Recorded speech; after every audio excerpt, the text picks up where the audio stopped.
کہ اللہ مسبب الاسباب ہے، وہ اسباب کا پابند نہیں ہے، وہ اسباب کا محتاج نہیں ہے، اسباب اس کے محتاج ہیں۔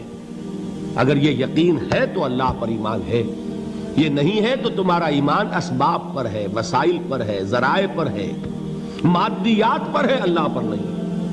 اس وقت کہاں راستہ تھا؟ کوئی راستہ تھا؟ سمندر ہے اور ادھر سے لشکر آ گیا ہے۔ کلا ان معی ربی سیہدین۔ اب دیکھیے ایمان کہہ دینا آسان ہے، ہوا معکم اینما کنتم، جہاں کہیں بھی تم ہوتے ہو اللہ تمہارے ساتھ ہوتا ہے، لیکن اس کا یقین قائم ہو جائے تو زمین و آسمان کا فرق واقع ہو جائے۔ یہی بات ہوئی حضور کے ساتھ۔ غار ہے، چھپے ہوئے ہیں محمد الرسول اللہ اور آپ کے وہ یار غار ابو بکر صدیق رضی اللہ تعالی عنہ۔ اقبال نے حضرت ابو بکر کی شان میں چند اشعار کہے صرف، لیکن واقعہ یہ ہے کہ بھاری بھاری نظموں پر اور قصیدوں پر بھاری ہے، طویل ترین نظمیں اور قصیدے ہوں ان پر بھاری ہے۔ ہمتیں ابو بکر کی ہمت جو ہے، کشت ملت را جو ابر، جیسے بارش سے کھیتی اپجتی ہے، ابو بکر کی ہمت اور عزیمت اس امت کو اسی طرح سینچنے والی ہے۔ ثانیے اسلام و غار و بدر و قبر، وہ دوسرے تھے اسلام میں، دوسرے پہلے کون تھے؟ انا اول المومنین، حضور فرماتے ہیں سب سے پہلا ایمان لانے والا میں، دوسرے ابو بکر۔ ویسے ہمارے ہاں یہ چلتا ہے اختلاف، حضرت علی پہلے ہیں کہ حضرت ابو بکر پہلے ہیں، لیکن اس میں بڑی خوبصورت تطبیق قائم کی ہے علماء نے اور بہت صحیح ہے۔ چار کے بارے میں فیصلہ ہی مت کرو کہ کون پہلے ہے، ان کی ایک عجیب تقسیم کر دی ہے۔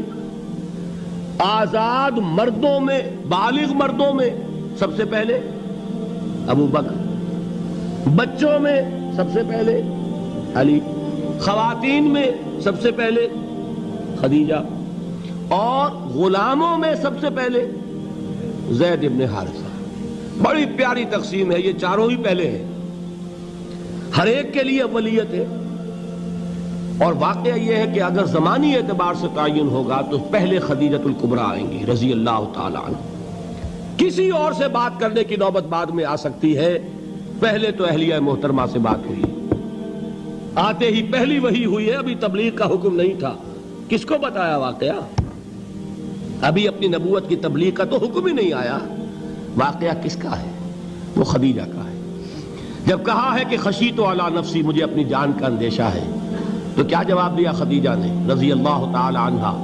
وہ صدیقۃ الکبریٰ ہے، صدیقات جو ہیں خواتین ان میں چوٹی پر خدیجۃ الکبریٰ ہے رضی اللہ تعالی عنہا، اور صدیق جو مرد ہیں ان میں صدیق اکبر ہے ابو بکر صدیق رضی اللہ تعالی عنہ، لیکن صدیقات میں چوٹی پر۔ جب حضور نے فرمایا خشیت علی نفسی، کیا فرمایا، کیا عرض کیا، کیسے تسلی دی؟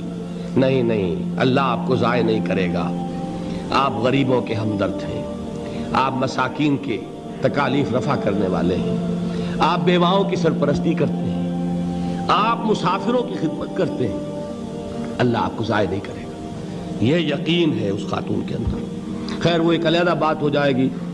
میرے دل پر حضرت خدیجہ رضی اللہ تعالیٰ عنہ کی شخصیت کا بڑا گہرا نقش ہے، جو وہ کوئی اور ہی وقت اور موقع ہوا تو بیان ہوگا۔ بہرحال اقبال نے ایک مصرے میں جو چار اولیتیں جمع کر دی ہیں، ہمتیں او کشت امت را چو ابر، ثانی اسلام و غار و بدر و قبر۔ اسلام میں حضور کے بعد پہلے کون؟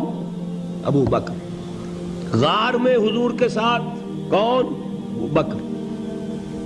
بدر کی رات اللہ کا رسول سربسجود، وہ جھاڑ، وہ گھاس پھوس کی جو جھوپڑی بنائی گئی تھی، اور وہاں تلوار ننگی لے کر پہرا دینے والا کون؟ ابو بکر۔ اور اس حجرہ عائشہ میں محمد کے بعد سب سے پہلے دفن ہونے والا کون؟ ابو بکر رضی اللہ تعالی عنہ صلی اللہ علیہ وسلم۔ وہ جو معاملہ میں سنا رہا تھا غار ثور کا، حضرت ابو بکر بھی حضور کے خیال سے لرز گئے ہیں. آپ کو یاد ہوگا کہ جا کر پہلے تمام جتنے سوراخ تھے انہیں بند کیا ہے. ایک سوراخ رہ گیا تھا جس کو بند کرنے کے لیے کوئی کپڑا نہیں تھا. وہاں اپنی ایڑی رکھی ہے. تب کہا ہے حضور سے تشریف لائیے, اور اپنے زانو پر حضور کو لٹایا ہے. اور وہاں کسی موذی جانور نے کاٹا ہے. حضور کی آنکھ لگ گئی تھی. اس وقت اس بل کے اندر جو بھی بچھو ہے کیا ہے واللہ عالم, اس نے کاٹا ہے. اس کی تکلیف کی وجہ سے ابو بکر کی آنکھوں سے آنسو ٹپک گئے. حضور کے چہرے مبارک پر پڑے ہیں تو حضور جاگے ہیں, معاملہ کیا ہے. ایڑی نہیں ہٹائی وہاں سے, مبادا وہ جانور وہاں سے نکل کر محمد الرسول اللہ کو کوئی گزن پہنچا دے. ابو بکر کی ایڑی ہے, جس طرح چاہے کھا لے, ختم کر دے, جان نکل جائے تب کوئی آنچ آئے محمد پر تو آئے, لیکن جیتے جی نہیں. وہ ہے ابو بکر. حضور کے خیال سے اس وقت حضور نے پھر اپنا لعاب دہن لگایا ہے, اور اس سے پھر آپ کی تکلیف ختم ہوئی. جیسے خیبر میں حضرت علی کی آنکھ دکھ رہی تھی, اس کو جو شفا حاصل ہوئی ہے وہ بھی حضور کے لعاب دہن سے ہوئی. تو بہرحال اس وقت انہوں نے کہا ہے کہ اے نبی یا رسول اللہ, اگر اس وقت ان میں سے کسی نے غیر ارادی طور پر بھی اپنے قدموں کی طرف جھانک لیا تو پکڑے جائیں گے. کیا جواب تھا اللہ کے رسول کا؟ لا تحزن ان اللہ معنا, اللہ ہمارے ساتھ ہے, کیوں گھبراتے ہو ابو بکر. یہ ہے ایمان باللہ, میرا مالک اللہ, میرا رازق اللہ, میرا محافظ اللہ, میرا مددگار اللہ, میرا پشت پناہ اللہ, میرا دوست اللہ. یہ دوستی ہے اللہ کی جو لب لباب ہے, حاصل ہے ایمان کا. اسی کا نام ولایت ہے. اولیاء اللہ کے سروں پر سینگ نہیں ہوتے. جس کے دل میں ایمان راسخ ہو چکا ہو وہی اللہ کا ولی ہے. جسے اللہ پر یقین ہو چکا ہے وہی اللہ کا ولی ہے. جسے یقین ہے اللہ میرے ساتھ ہے, میرا مددگار, میرا پشت پناہ, میرا ساتھی, میرا دوست, میرا محبوب, میرا محب. اللہ اہل ایمان سے محبت کرتا ہے. واللہ یحب الصادقین, ان اللہ یحب الذین یقاتلون فی سبیلہ صفا کانہم بنیان مرصوص. اللہ محبت کرنے والا, اہل ایمان محبوب, اور اہل ایمان محبت کرنے والے اللہ محبوب. والذین آمنوا اشد حبا للہ. آپ تصور کیجئے جسے یہ رشتہ ایمان یا رشتہ ولایت حاصل ہو جائے, الا ان اولیاء اللہ لا خوف علیہم ولا هم یحزنون. آگاہ ہو جاؤ, اللہ کے دوستوں کے لیے نہ کوئی خوف ہے نہ کوئی حزن ہے. اور میں بیان کر چکا تھا, خوف اور حزن کے خاتمے ہی کا نام امن ہے. زوال خوف, زوال حزن. یہ خوف اور حزن کیوں آتے ہیں بار بار؟ اللہ تخافوا ولا تحزنوا, دونوں آ گئے. الا ان اولیاء اللہ لا خوف علیہم ولا هم یحزنون, پھر وہی دو. وہ کیوں ہے؟ خوف ہوتا ہے کسی مستقبل کی بات کا, یہ نہ ہو جائے, وہ نہ ہو جائے, یہ نقصان نہ پہنچ جائے, یہ تکلیف نہ ہو, یہ غضب نہ آ جائے. خوف ہے مستقبل سے. حزن ہے یہ کیوں ہوا, یہ نہیں ہونا چاہیے تھا, یہ میرا فلاں چیز میرے ہاتھ سے جاتی رہی ہے, فلاں موقع نکل گیا, اب بیٹھے ہوئے ہیں اندر ہی اندر کڑ رہے ہیں, صدمہ ہے اور رنج ہے. اور جو اللہ پر ایمان رکھتا ہے وہ جانتا ہے ما اصاب من مصیبت فی الارض ولا فی انفسکم الا فی کتاب من قبل ان نبرأها ان ذلک علی اللہ یسیر لکی لا تعصوا علی ما فاتکم ولا تفرحوا بما آتاکم واللہ لا یحب کل مختال فخور. اس زمین میں یا تمہاری جانوں میں کوئی تکلیف, کوئی مصیبت نہیں آ سکتی سوائے اس کے کہ جو اللہ نے لکھ دی ہو, اس سے پہلے کہ وہ ظاہر ہو. جس کو یہ حقیقت معلوم ہو گئی اس کو یہ طرز عمل اختیار کرنا چاہیے. جو چیز چھن جائے, جاتی رہے, چھوٹ جائے, اس پر افسوس نہ کرو. کس نے چھینی؟ دوست نے. دوست کے فیصلے پر شکایت. دوستی کو بٹا لگا رہے ہو, سرے تسلیم خم ہے جو مزاج یار میں آئے. اگر دوستی ہے تو پھر تو تمہیں گردن جھکانی چاہیے کہ ہر چہ ساقی ماریخت عین الطافست, جو بھی میرا ساقی میرے پیالے میں ڈال دے اس کا کرم ہے. جو اس کی طرف سے آئے اس پر کوئی رنج نہیں, کوئی صدمہ نہیں, کوئی غم نہیں, کوئی شکایت نہیں, کوئی شکوہ نہیں. اور جو ہوگا وہ اس کے اذن کے بغیر نہیں ہوگا, اور اس کا اذن ہوگا تو یقیناً میرے لیے خیر ہی خیر ہے, چاہے وہ ناگوار شے ہو, بظاہر مجھے اچھی نہ لگ رہی ہو، میری شارٹ سائٹڈنس میں مجھے وہ نظر آ رہی ہے کہ میرے لیے بری ہے، لیکن قرآن نے کہا ہے عَسَىٰ أَن تَكْرَهُوا شَيْئًا وَهُوَ خَيْرٌ لَكُمْ وَعَسَىٰ أَن تُحِبُّوا شَيْئًا وَهُوَ شَرٌّ لَكُمْ وَاللَّهُ يَعْلَمُ وَأَنتُمْ لَا تَعْلَمُونَ۔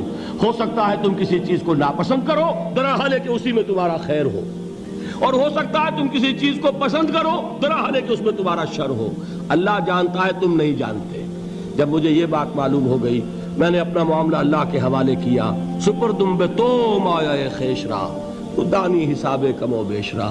اے رب، جو تو چاہتا ہے وہ ہو، تیرے علم میں جو شے میرے لیے خیر ہے وہ ہو جائے، میری کوئی پسند نہیں، میری کوئی چاہت نہیں، یہ ہے راضی برضائے رب۔